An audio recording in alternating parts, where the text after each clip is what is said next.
This is it, the first real look.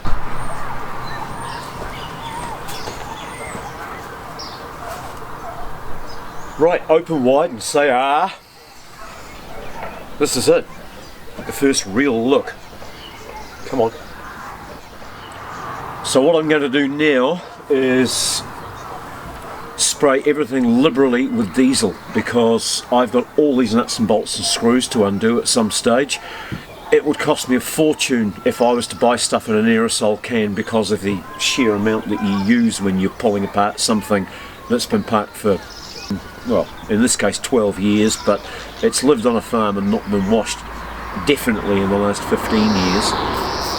So I'm going to get into it, spray every single screw that I can see on the bodywork, and I'll come back over the next few hours and redo it again and again and again. If you don't do this kind of stuff, you're going to end up having to disc grind off every nut, every bolt, every screw.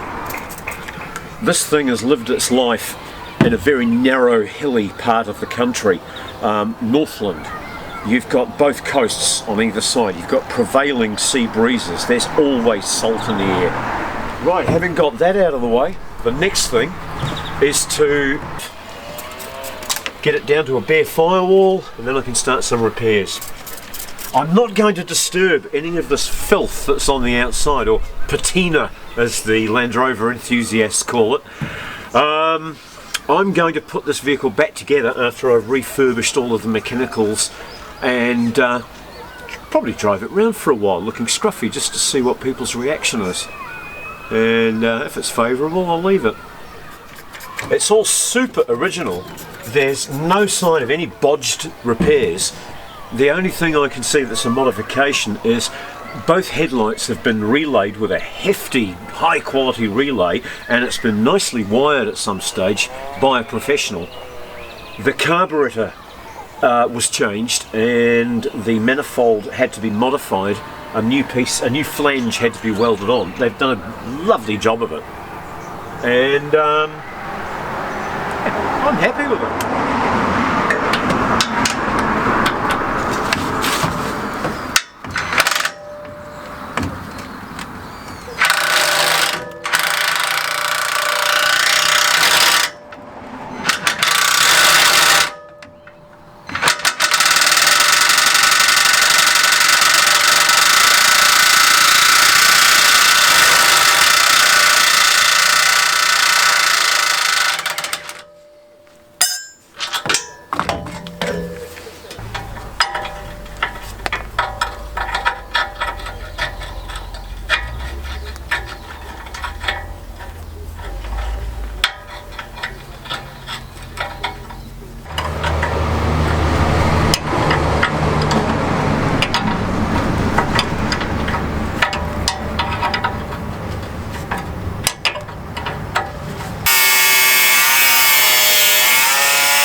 Here's something else that's too far gone to fix, but it gives me a good pattern to make a new one from.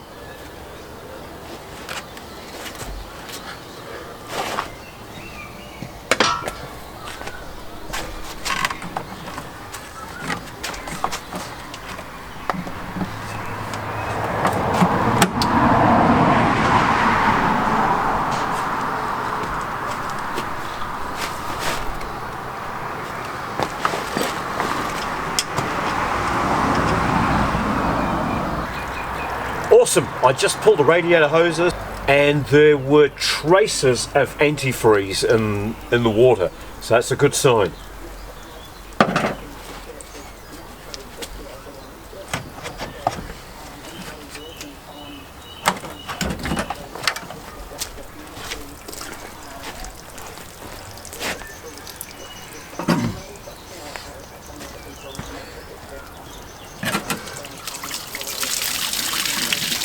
See, slight green colour. Well, I'm loving the fact that I've got a galvanised chassis, because the parts that weren't galvanised have taken an absolute beating. It is going to need a full set of springs and a lot of serious sandblasting on the diff and spring seat plates. I'm going to have to do some pad welding, I would say. I might even have to cut them off and fabricate some new ones. But one thing that I'm really pleased with is I've still got nice shiny balls.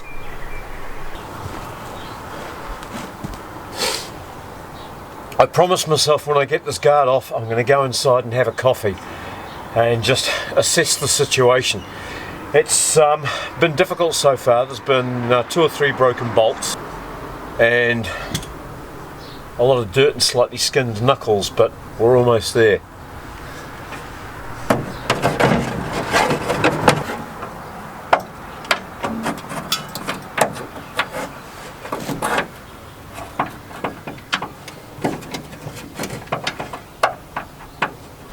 I've come across some really staunch spiders in here that have been quite defiant at having to move so that I can get to the bolts in this corner. It's a good posse in behind the pedals, I think, and the clutch and brake towers.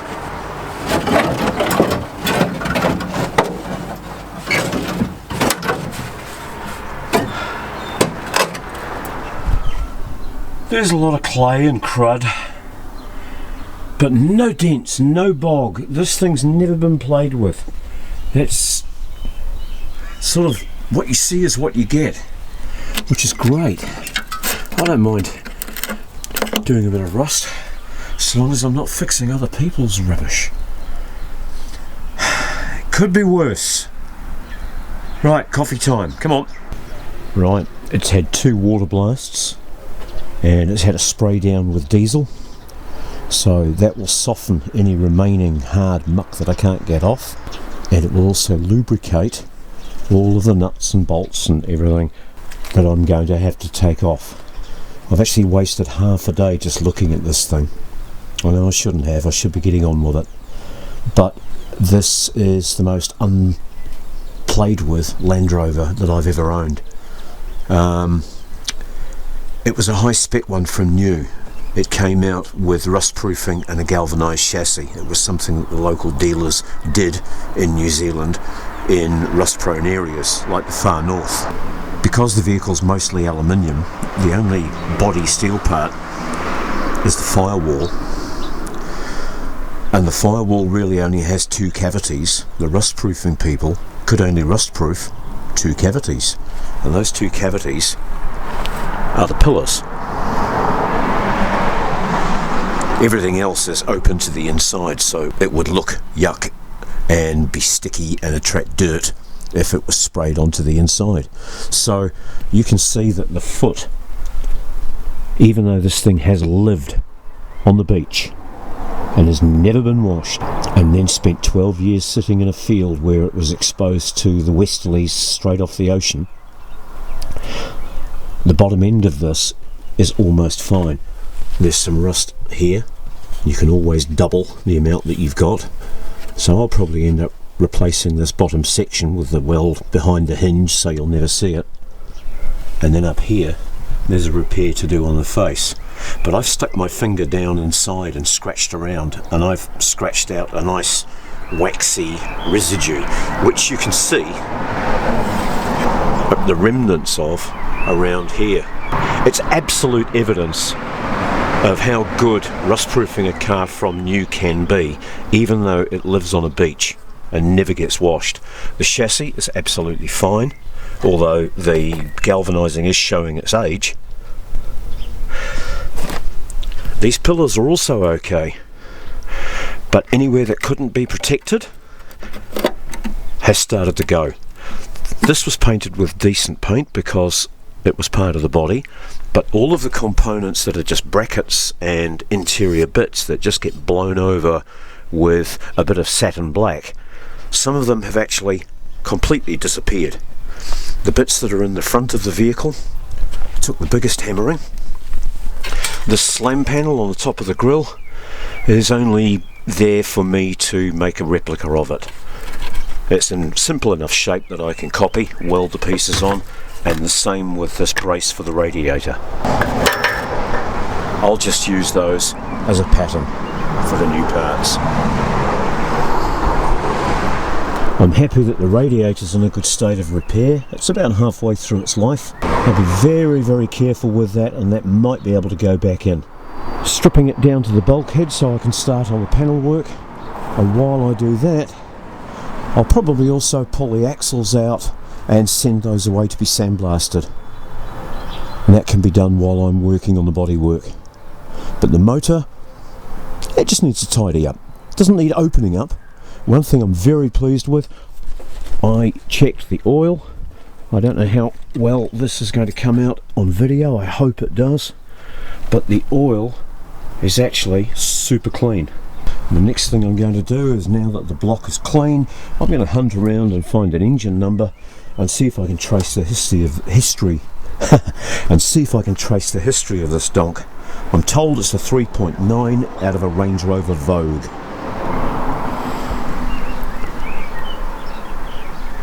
Right, while the ground dries underneath where I've been water blasting, we've got time for a quick general knowledge quiz. Who knows what they use to put the fizz in sherbet?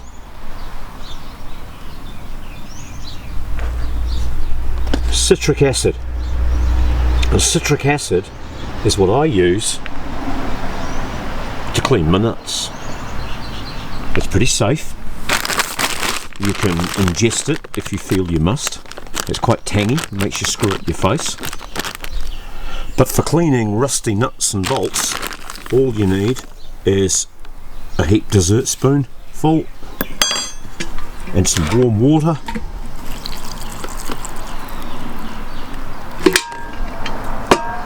I might double the dose just to be sure. And then you give it a quick stir up.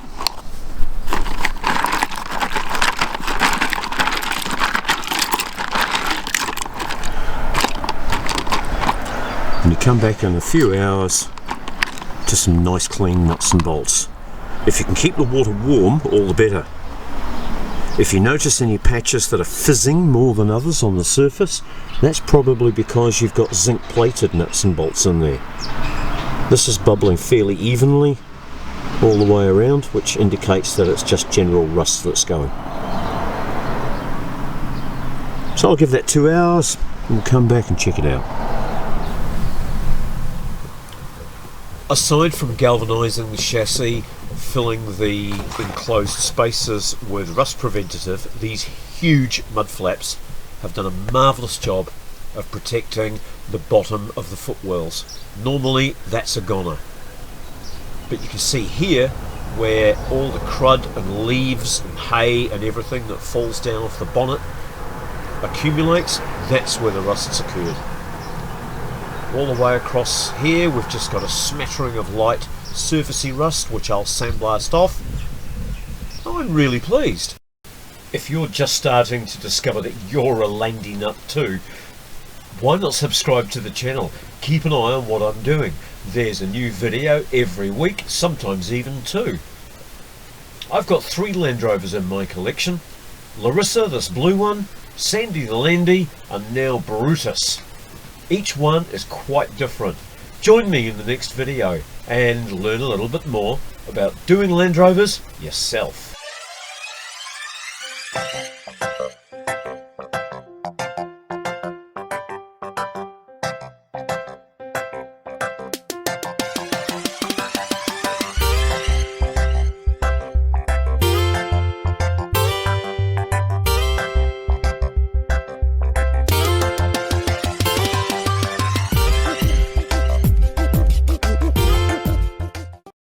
yourself.